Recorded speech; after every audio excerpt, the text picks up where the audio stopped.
Ullas Kovoor. Sir, ഞാൻ ഈ ബഡ്ജറ്റിനെ അനുകൂലിക്കുന്നു. ഒരു സ്വപ്നത്തിൻ്റെ കൈപിടിച്ച് സാന്റിയാഗോ എന്ന ഇടയബാലൻ നടത്തുന്ന കഠിനമായ ഒരു യാത്രയുണ്ട് അവൻ്റെ ആഗ്രഹ സാക്ഷാത്കാരത്തിനായി. അതികഠിനമായ യാത്ര ഉപേക്ഷിച്ച് അവൻ സുരക്ഷിതമായ ജീവിതത്തിലേക്ക് മടങ്ങാമായിരുന്നു സർ. എന്നാൽ പ്രതിസന്ധികൾ അതിജീവിച്ച് ലക്ഷ്യത്തിലേക്കുള്ള യാത്രയിൽ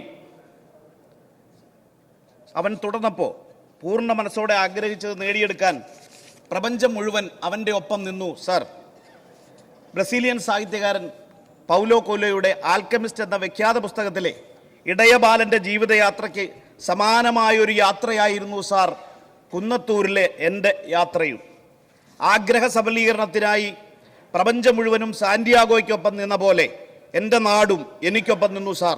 എൻ്റെ പാർട്ടി RSPയുടെയും UDF മുന്നണിയുടെയും പരിപൂർണമായ പിന്തുണയോടെയുള്ള എൻ്റെ അതികഠിനമായ യാത്രയ്ക്കൊടുവിൽ സർ 42 വർഷങ്ങൾക്ക് ശേഷം ആദ്യമായി കുന്നുകളുടെ ഊരിൽ കുന്നത്തൂരിൽ UDF 4 ലക്ഷത്തിൽ പരം വോട്ടുകളുടെ ഭൂരിപക്ഷത്തിൽ വിജയിച്ചു സാർ.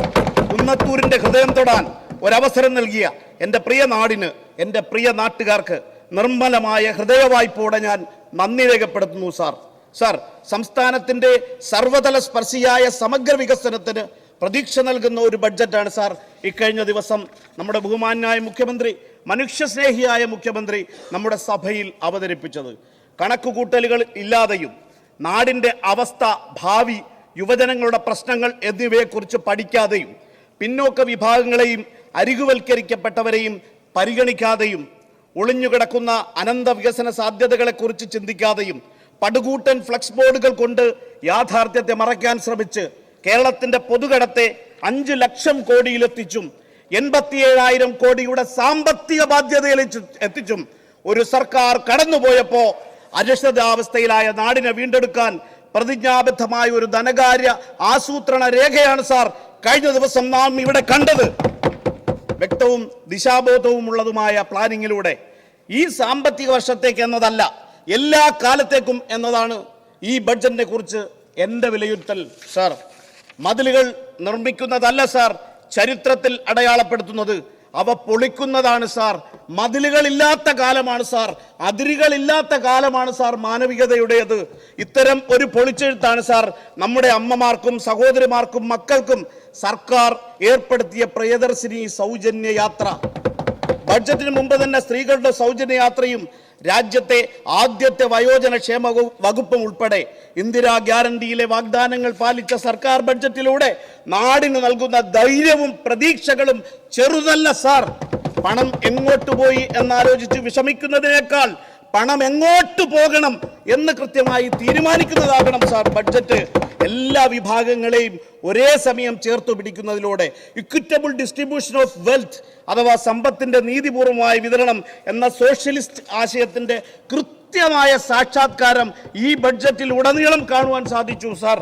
വിദേശ രാജ്യങ്ങളിലേക്ക് ചേക്കേറൽ, തൊഴിലില്ലായ്മ എന്നിവ ഉൾപ്പെടെ യുവജനങ്ങൾ നേരിടുന്ന നിരവധി പ്രശ്ന പരിഹാരങ്ങൾക്ക് പരിഹാരം കാണുക, വയോജനങ്ങളിലെ വാർദ്ധക്യബോധം ഇല്ലാതാക്കി അവരുടെ അനുഭവ സമ്പത്തും നൈപുണ്യങ്ങളും പ്രയോജനപ്പെടുത്തി ആരോഗ്യ മേഖലയെ പുനരുജ്ജീവിപ്പിച്ച് തീരദേശ മേഖലയുടെയും തീരവാസികളുടെയും ഉന്നമനം, പട്ടികജാതി പട്ടികവർഗ വിഭാഗങ്ങൾക്കായി പ്രത്യേക ഭവന പദ്ധതി, പട്ടിക വിഭാഗം വിദ്യാർത്ഥികളുടെ ഗ്രാൻറ്റുകൾ സമയബന്ധിതമായി നൽകൽ തുടങ്ങി സമൂഹത്തിൻ്റെ എല്ലാ തലങ്ങളിലുമുള്ള ജനങ്ങളെ ചേർത്തു പിടിക്കുന്നതാണ് ബഹുമാനപ്പെട്ട മുഖ്യമന്ത്രി മുന്നോട്ട് വെച്ച ബഡ്ജറ്റ് നിർദ്ദേശങ്ങൾ എന്നതിൽ ഒരു സംശയവുമില്ല സാർ.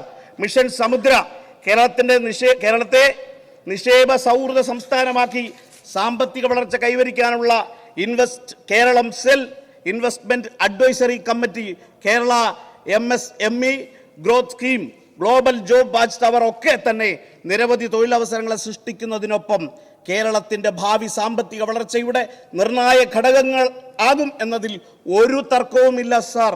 ധാതു സംസ്കരണത്തിൻ്റെയും അപൂർവ ധാതുക്കളുടെയും കേന്ദ്രമായ കൊല്ലത്തിന് പ്രത്യേകമായ പരിഗണന നൽകി സദേൺ കേരള എക്കണോമിക് കോറിഡോറിന്റെ ഭാഗ്യമാക്കിയതിൽ ഹൃദയാഭിവാദ്യങ്ങൾ ഈ അവസരത്തിൽ അറിയിക്കുകയാണ് സാർ. കാരുണ്യ പ്രവർത്തനങ്ങൾക്ക് വൺ കേരള കരുതൽ മിഷൻ, ഗുണനിലവാരമുള്ള വിദ്യാഭ്യാസം നൽകി യുവാക്കളെയും വിദ്യാർത്ഥികളെയും ഇവിടെ തന്നെ നിലനിർത്തുവാനുള്ള കേരള നോളജ് വാലി, ഗുണനിലവാരമുള്ള ആരോഗ്യ മേഖലയ്ക്കായി Kerala health and life science city, വയോജനങ്ങളെ ഉൾപ്പെടുത്തി സിൽവർ എക്കോണമി, പുനരുപയോഗ ഊർജ്ജ സ്രോതസ്സുകൾക്കായുള്ള ഗ്രീൻ എനർജി പ്രോജക്റ്റുകൾ എല്ലാം തന്നെ വൻ പ്രതീക്ഷകൾ നൽകുന്നതാണ് സാർ. അരികുവൽക്കരിക്കപ്പെട്ട പട്ടിക വിഭാഗങ്ങളെ സഹാനുഭൂതിയോടെ എംപത്തറ്റിക്കായി ഈ ബഡ്ജറ്റ് കാണുന്നുണ്ട് സാർ. കഴിഞ്ഞ LDF സർക്കാർ പട്ടികജാതി പട്ടികവർഗ വിദ്യാർത്ഥികളുടെ 377 കോടി രൂപ ഉണ്ടായിട്ടും നൽകാതിരുന്നിടത്ത് ഇന്ന് രചനാത്മകമായ രാഷ്ട്രീയ സൗന്ദര്യമുള്ള UDF ഗവൺമെന്റ് ബഡ്ജറ്റ് വഴി വിപ്ലവകരമായ മാറ്റമാണ് ഗോത്ര സമൂഹത്തെ പഠിപ്പിക്കുക എന്നുള്ളത്, ഗോത്ര സമൂഹത്തെ അറിയുക എന്നുള്ളത്. Tribal university രൂപപ്പെടുകയാണ്. 50 കോടിയോളം രൂപ മാറ്റിവെക്കപ്പെടുകയാണ്. പേരിൽ മാത്രം ഉന്നതി രൂപപ്പെട്ട കഴിഞ്ഞ സർക്കാരിൻ്റെ കാലത്ത് വിദ്യാഭ്യാസ പ്രക്രിയയിൽ നിന്നും പട്ടികജാതി വിദ്യാർത്ഥികളെ നൽകേണ്ടവ നൽകാതെ ആട്ടി ഓടിക്കപ്പെട്ടെങ്കിൽ തദ്ദേശ വിജ്ഞാനത്തെ പ്രോത്സാഹിപ്പിച്ച് ഗോത്രഭാഷ, ഗോത്ര സംസ്കാരം, ഗോത്രകല, ഗോത്ര അറിവുകൾ എന്നിവയിലൂടെ രാജ്യത്തെ ഒന്നാമത്തെ ട്രൈബൽ യൂണിവേഴ്സിറ്റിയായി ട്രൈബൽ യൂണിവേഴ്സിറ്റി നമ്മുടേത് മാറും. പട്ടിക വിഭാഗങ്ങളെ നെഗ്ലക്റ്റ് ചെയ്യുകയല്ല, ആ വിഭാഗങ്ങളെ എംപവർ ചെയ്യിക്കുകയാണ് ഈ ബഡ്ജറ്റ്. പട്ടിക വിഭാഗങ്ങൾ വളരെ പ്രതീക്ഷയോടെയാണ് സാർ 2ാം ഭൂപരിഷ്കരണ നിയമത്തെ നോക്കി കാണുന്നത്. സാർ, ആടിനെ പച്ചില കാട്ടി കൊണ്ടുപോകുന്ന കാലമൊക്കെ കഴിഞ്ഞുപോയി സാർ എന്ന് ബോധ്യപ്പെടുത്തിയ 11 MLA-മാർ പട്ടിക വിഭാഗത്തിൽ നിന്നും 16 സംവരണ മണ്ഡലങ്ങളിൽ നിന്നും 11 സീറ്റും UDF നേടിയെടുത്ത കാലം അടുത്ത കാലത്തൊന്നും ഉണ്ടായിട്ടില്ല സാർ. എല്ലാവരെയും ചേർത്ത് പിടിക്കുന്ന, എൻ്റെ കുന്നത്തൂരിനെ കൂടി ചേർത്ത് പിടിച്ച, വികസന കാര്യത്തിൽ ഹൃദയത്തോട് ചേർത്ത് പിടിച്ച VDSന്റെ ഈ ബഡ്ജറ്റിനെ എങ്ങനെ പിന്തുണയ്ക്കാതിരിക്കും സാർ? ബഡ്ജറ്റിന് 1000 ഹൃദയ പിന്തുണകൾ അർപ്പിക്കുന്നു സാർ.